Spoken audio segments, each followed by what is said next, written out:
Kimberly. Chikatora. Funeki riko.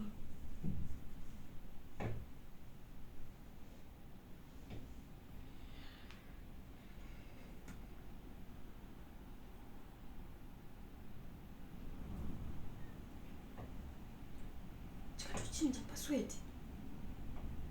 Manje wakaura pane fingerprint.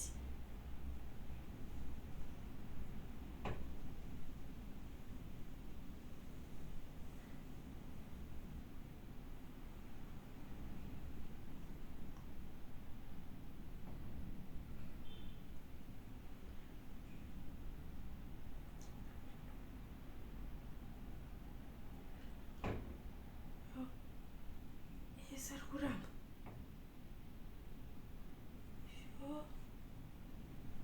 Mwanzo. Chinenge chivigwe baba.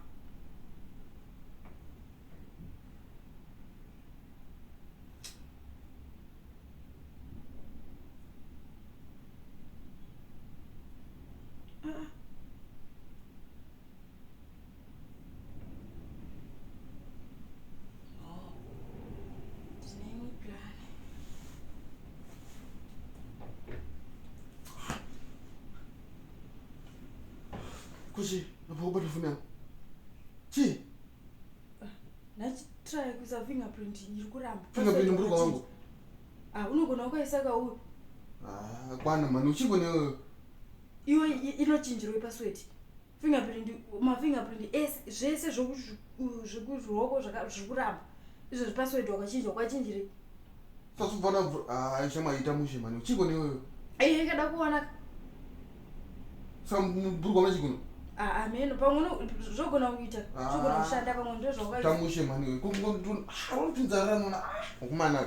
Chikone wewe. Ndikuzwa rakati iwe unochinjire password. Handi yakufonera. Handi fonera ndiyo. Chako ndechangu shaka.